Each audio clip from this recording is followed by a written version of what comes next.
Hi guys, it's Night Fear, and I'm coming on today to do my TBR for Sequelathon, and this is the second round. I saw this on Kathy Trithardt's channel, and this is going from March 1st into the 11th. Yes, I know that I'm so late on this, but better late than never, I guess. Uh, but there's only 4 challenges to this, so I mean, it's still very doable if you want to participate. I will link Kathy's announcement video down below, and I just wanted to share with you the books that I will be reading. So the first one is to continue a series you started last year, and this is one I'm extremely excited about reading, and that is Deathless Divide by Justina Ireland. This is the continuation of Dread Nation. It is a zombie books, sorry, that kind of are back like when right after the Civil War takes place, or right around that time, the Civil War kind of thing. Um, and instead of um, people fighting each other, and they're now fighting the zombies. And there is a school, or actually several schools, where young ladies are trained to fight zombies. And then they are hired out kind of as kind of like bodyguards, sort of. And anyway, it was an adventure. um, the first one was adventure. I love Dread Nation. I gave it either a 4 or 5 stars. I can't remember now, and I forgot to look it up. But I'm very excited. I know some people didn't enjoy it as much as I did, but I love zombie books. So, yeah. So anyway, so this is one that I will be reading very soon. The next is to read a sequel to a book you read 3 or more years ago.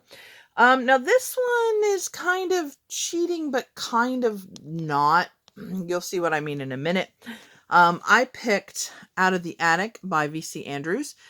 This is actually kind of a tie-in series to The Flowers in the Attic, but I'm going to have it count because it is so, yes, it's going to count because I couldn't figure out anything else because I really wasn't reading 3 years ago, and I mean, you'd have to go way back, and then I didn't know which ones. Anyway, so I just decided this was going to work, and if it doesn't, I'm sorry, but this is the one I'm going to read. But this is actually the second book in that. The first one, oh fudge. The first one of this next series is, of course, it's not going to tell me, is it?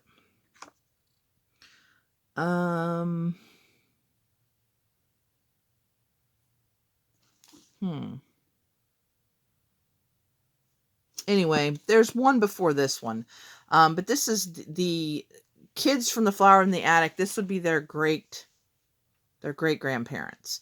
But the first one starts out, it's a 16-year-old girl, and it tells her story of how she meets this guy. He is a Foxworth. If you've read The Flowers in the Attic, then you know what that means. And things happen, and then this is a continuation, kind of what happens, and then as she's getting older, and the weird things that, about this family and stuff. And it's really good. I like the Flowers in the Attic book. Yes, they're a little weird, but I liked the writing. It's very simple. It's really easy to get through. I have started it. As you can see, I'm right there right now. So I'm hoping to finish this one today. But yeah, I really am excited to finish reading this one. And the next one is supposed to be coming out. Hold on, because the beginning of it is in this. It is, I want to say November. Hold on. Oh no, June. Well, I was way off. June 2020. So the next one is Shadows of Foxworth. So yeah, and then they have a little sneaky peeky, very short sneaky peeky. So yeah, I'll have to definitely, hopefully my library will get that one in June, and I can get a hold of it. The next one is to complete a series, which I'm excited about. This I'm excited about all these actually, but this one um, is the Stone Sky by N.K. Jemisin. This is yeah, the fifth season. This is the third book in the fifth season trilogy, and I am loving these books. The first one was so weird. Um and the twist at the end is so weird. And that's why I've heard some people want to read these books and they're like, oh, well, nobody says anything. And the reason nobody says anything is because you can't say too much or you'll spoil it. And you want to kind of ride along with the book and the way it's written and the things that it does, because it makes it so much more enjoyable.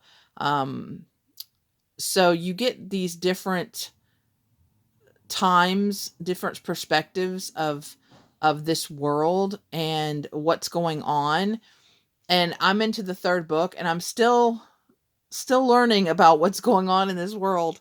But it has these people that can um basically control the earth. They can form ice. They can stop earthquakes, start earthquakes. They can make rocks like come up from the ground. They're very into the earth, basically.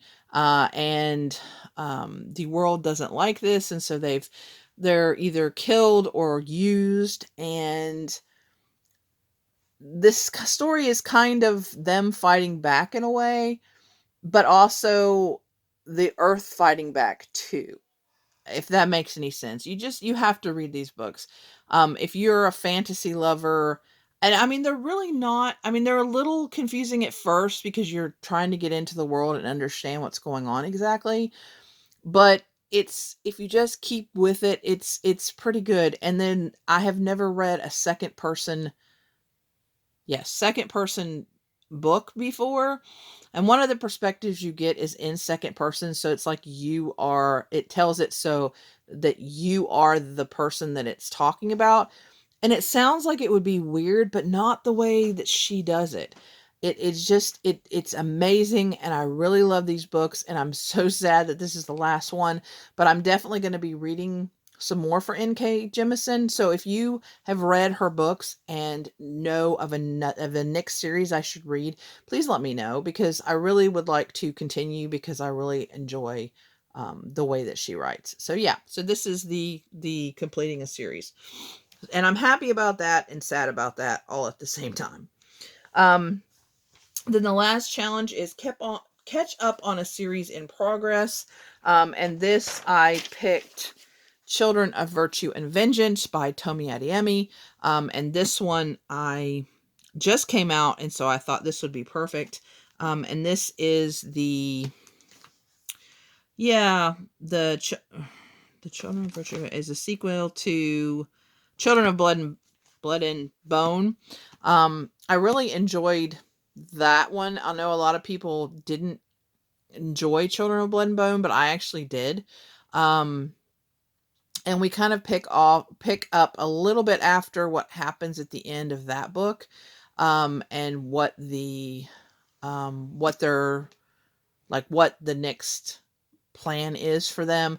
I've started this one also, but as you can see, I'm not too far. I was going to listen to this one on audiobook, but the narrator, I mean, she's got a wonderful accent and it really like puts you into the book, but it's hard for me to tell the different voices of the different perspectives, and it was too hard for me to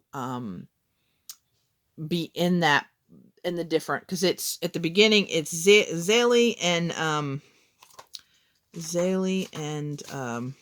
Amara, and the voices sound, I mean, she doesn't like some, know how some author or audiobooks, they like really change the voices so that you can tell who's speaking.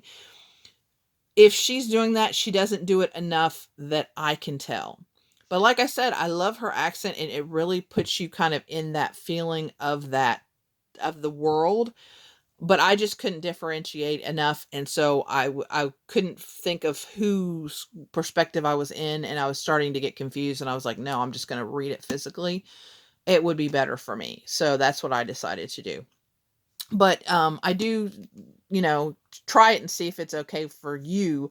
But just wasn't for me. So anyway, so those are the 4 books I'm going to be reading for Sequelathon. Let me know if you are participating, and if you like to read series. I am kind of a series magnet.